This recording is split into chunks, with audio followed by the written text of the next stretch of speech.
Assalamualaikum warahmatullahi wabarakatuh, sahabat Kemenak Jawa Timur, calon ASN yang sangat saya banggakan.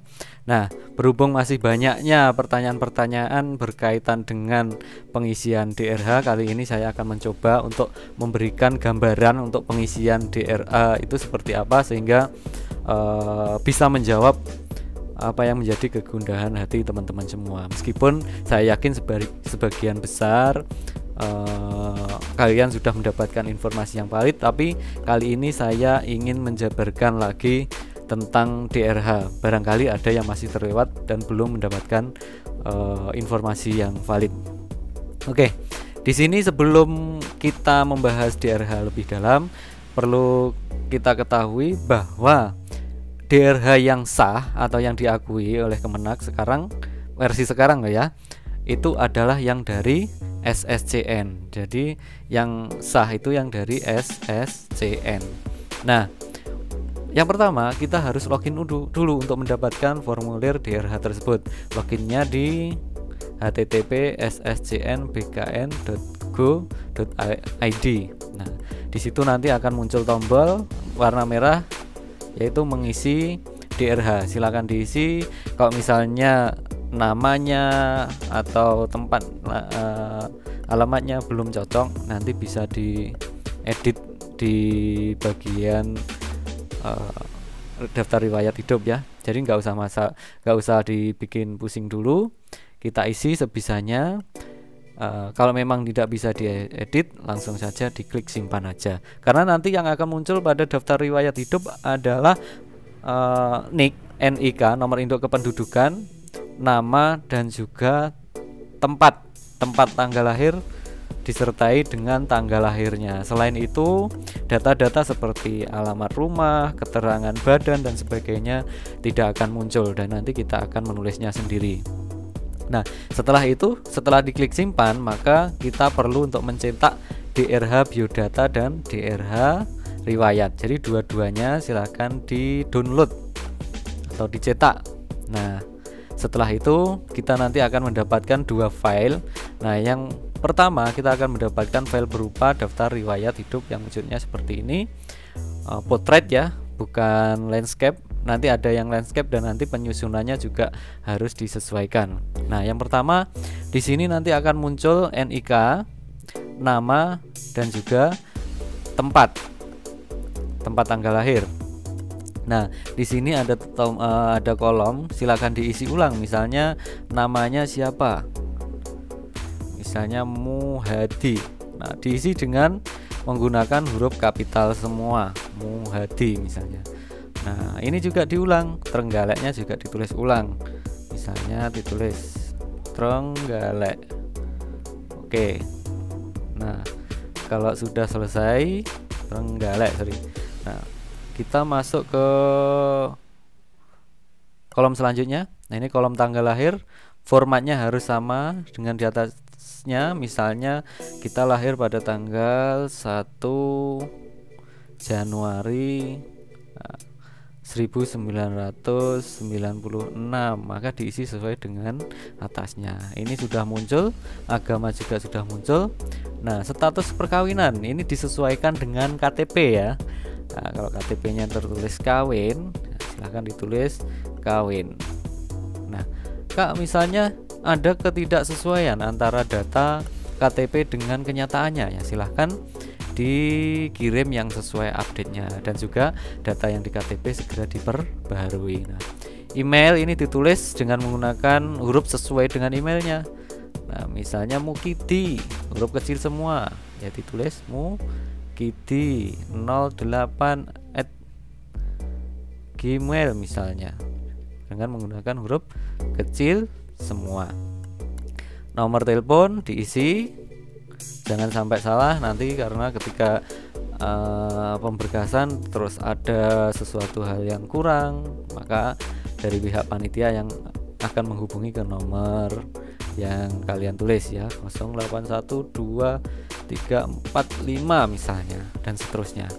Oke, jalan ini jika di kota kan ada jalan, kalau di desa tentu saja kadang tidak ada nama jalan ya, silahkan ditulis RT, misalnya RT 01, RW 01 misalnya. Ini dusun perlu ditulis sesuai dengan KTP ya, dusun. Nah, kelurahannya misalnya kelurahan Karangrejo misalnya ditulis. Oh sorry, tulisannya ini harus menggunakan huruf kapital semua ya, ditulis menggunakan huruf kapital semua. Nah, misalnya di sini adalah dusun Nawangan misalnya, ditulis dengan huruf kapital semua. Desa misalnya Kedawung, ditulis dengan huruf kapital semua. Kecamatan Rejoso misalnya, kabupaten ya, seterusnya provinsi dan seterusnya. Ini provinsi Jawa Timur. Tinggi badan misalnya 178, berat badan 63 misalnya. Rambut, nah rambutnya kan bisa lurus, bisa ikal. Nah, kita tulis saja misalnya lurus. Oke, selanjutnya masuk ke isian berikutnya. Tinggi badan misalnya 170, berat badannya tadi sudah ya, tadi sudah 63, rambut lurus. Bentuk muka bulat, oval, terserah. Warna kulit ada hitam, putih. Nah, umumnya misalnya kalau orang Jawa ya sawo matang, atau orang Indonesia pada umumnya sawo matang. Nah, ciri khas, jika ada ciri khas tertentu ditulis. Nah, jika ada cacat tubuh juga ditulis. Nah, kalau misalnya tidak ada, jangan dikosongi tetapi diberi tanda strip. Nah, kegemaran silahkan ditulis misalnya fotografi. Oke. Nah, ini ditulis dengan huruf kapital atau balok dan tinta hitam. Nah, ini hanya contoh ya. Jadi tulisannya nanti harus menggunakan tinta hitam. Oke, saya ubah aja biar gak membingungkan. Jadi untuk tinta wajib menggunakan tinta hitam. Oke. Selanjutnya pendidikan dalam dan luar negeri. Jadi pendidikan yang pernah kalian tempuh ditulis semua di sini, mulai dari tingkat SD. Pendidikan mulai dari tingkat SD, SMP, SMA. Ini biasanya ditulis SLTP juga boleh, SLTP. Nah, ini SLTA juga boleh, sama saja ya. Nah, ini SMA. Terus perguruan tinggi, nah, ditulis di sini ya. Nah, ini juga diberi penomoran. Nama perguruan tinggi atau nama sekolah diisi dengan selengkap-lengkapnya. Misalnya SDN 1 Ngantru misalnya. Nah, ditulis seperti ini. Untuk perguruan tinggi Kak, biasanya perguruan tinggi namanya panjang. Nah, ini boleh kolomnya ini diedit, misalnya diperlebar ke bawah sehingga nanti bisa ditulis untuk 2 baris. Nah, misalnya Universitas Negeri. Nah, di sini nggak cukup. Nah, boleh ditulis di bawahnya. Universitas Negeri, misalnya Surabaya. Oke. Akreditasi sekolah. Akreditasi sekolah ini bisa dicek di, kalau sekolah tingkat SMA, SD ini ban SM. Kalau misalnya di perguruan tinggi ya ban PT. Atau dilihat di akreditasinya, pasti punya lah ya, pasti tahu. Misalnya akreditasinya perguruan tingginya A, ya ditulis A di sini. Nah, tempatnya ini ditulis kotanya ya. Misalnya di sini Trenggalek, ya ditulis Trenggalek. Surabaya ditulis Surabaya. Nah, STTB atau ijazah. Nah, nomor ijazah itu ditulis di bagian bawah. Nomor yang di bagian bawah ijazah, bukan nomor ijazah yang di tengah ya, di bawah sendiri. Biasanya kalau di SD ada keterangan DN. Nah, ini DM ini dalam negeri. Nah, 05, nah ini kode provinsi dan seterusnya. Itu biasanya ijazah di situ ya. Nah, tanggal ini tanggal penerbitan ijazah. Formatnya sama seperti penulisan sebelumnya, seperti penulisan tanggal lahir. Nah, pejabat penandatangan ini adalah pejabat yang menandatangani ijazah. Nah, di sini boleh ditulis lengkap menggunakan gelar, boleh juga tanpa gelar karena mengingat jarak kolomnya yang sangat terbatas. Apalagi kalau pejabatnya namanya panjang, nanti tidak cukup, boleh tidak diisi gelarnya. Nah, gelar ini gelarnya siapa? Nah, penjelasan dari admin BKN di Twitternya BKN, dia menjelaskan bahwa gelarnya ini adalah gelarnya si peserta, bukan pejabat. Nah, tapi ada kecenderungan beberapa teman-teman peserta sudah menuliskan gelar ini adalah gelarnya pejabat. Nah, ini tidak dipermasalahkan. Nah, jadi ketika diisi dengan gelar pejabatnya boleh.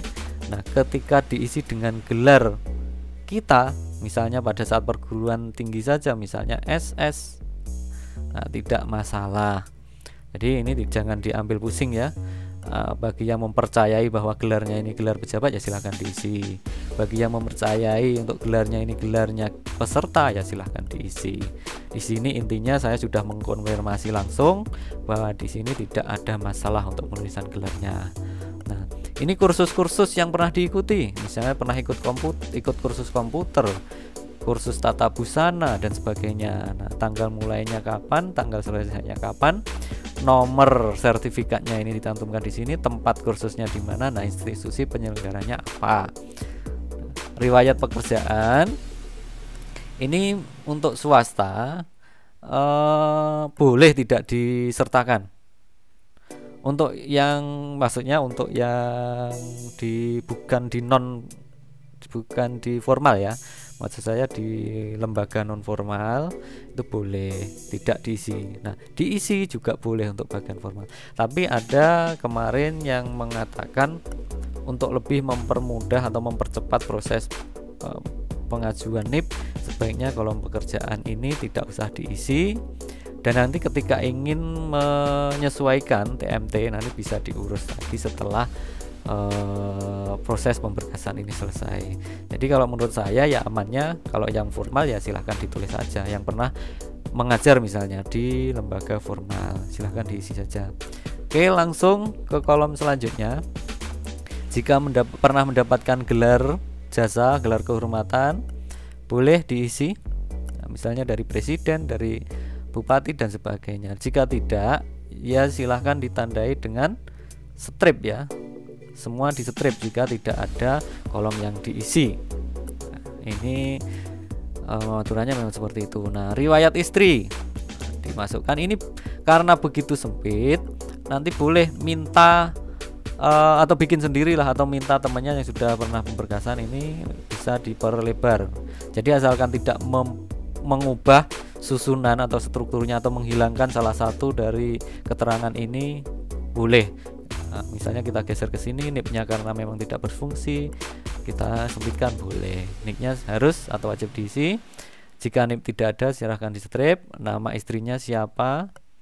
Misalnya Vanessa. Huruf kapital semua ya. Vanessa misalnya. Tempat dan tanggal lahir ini tempatnya ditulis, tanggal lahirnya juga ditulis. Ini kurang lebar bisa dilebarkan. Nah, pekerjaan. Nah, misalnya perawat ya ditulis perawat. Perusahaan institusi misalnya di RSUD apa gitu dijelaskan. Status perkawinan kawin. Akta nikah atau akta cerai. Nah, ini coret saja yang tidak perlu ya. Akta nikah. Nah, nomor akta nikahnya berapa dituliskan di sini. Kalau sudah pernah nikah pasti adalah ya nomor akta nikah antara suami dan istri sama. Nah, tanggal menikah atau cerai atau meninggal ini dicoret saja yang tidak perlu. Silahkan diisi kapan menikah. Nah, status hidup apakah masih hidup atau meninggal. Nah, kalau hidup ya ditulis hidup. Kalau meninggal ya ditulis meninggal. Anak. Nah, silakan seperti yang atas dilengkapi juga. Oke. Orang tua. Nah, jika orang tuanya ini pensiunan PNS atau PNS atau CPNS, boleh diisi dengan NIP. Nah, NIP orang tua yang memang statusnya dia PNS. Jadi jika orang tuanya itu PNS atau Purna pun juga demikian, ditulis Purna PNS, PNS juga ditulis. Nah, di sini pekerjaan apa? Kalau sudah Purna ya ditulis saja Purna PNS misalnya. Perusahaan karena sudah Purna ya nggak ada. Nah, di sini statusnya masih hidup atau sudah meninggal. Nah, kalau PNS misalnya, kalau pihak ibu PNS, perusahaannya di mana? Di SDN 1 Kerja misalnya, silahkan ditulis. Nah, selanjutnya saudara kandung, silahkan diisi juga. Ini boleh ditambah ya, formnya boleh ditambah jika memang saudaranya banyak. Nah, NIP, apakah saudaranya punya NIP? Kalau punya ya ditulis, namanya ditulis, tempat tanggal lahirnya ditulis, pekerjaannya apa, jika tidak ada ya dikosongi, kalau swasta ya ditulis swasta. Nah, perusahaan atau institusi, dia kerja di mana, kawin atau hidup, nah, ditulis semua seperti sebelumnya. Bapak ibu mertua, NIK-nya juga harus dicantumkan ya, mulai dari NIK, NIP jika memang dia merupakan pegawai negeri atau pensiunan, dan nama dan lainnya ditulis ya. Organisasi yang pernah diikuti dari tingkat SMP, SMA misalnya OSIS ya ditulis saja jabatan organisasi apa, ketua OSIS atau sekretaris atau sekbid apa, itu ditulis saja.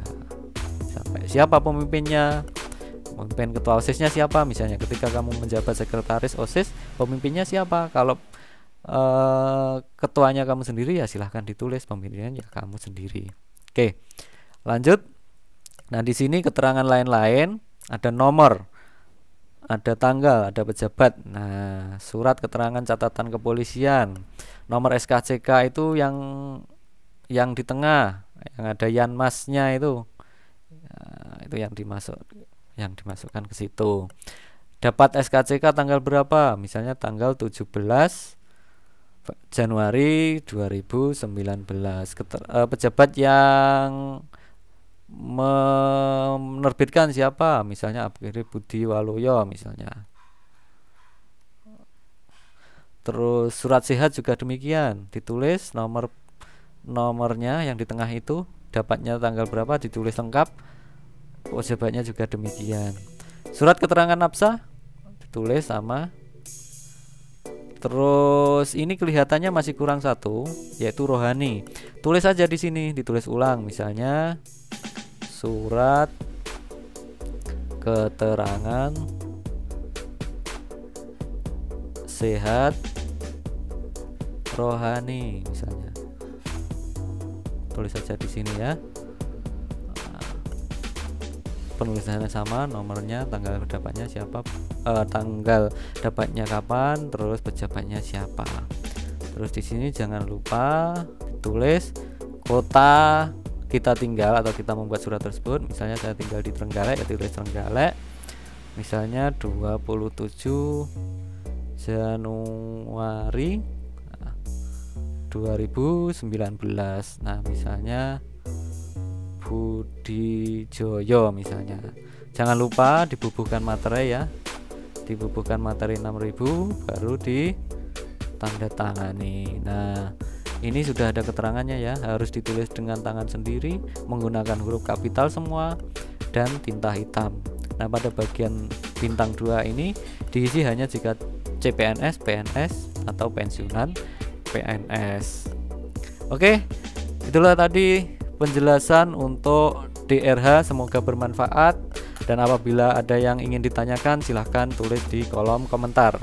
Saya akhiri, wassalamualaikum warahmatullahi wabarakatuh.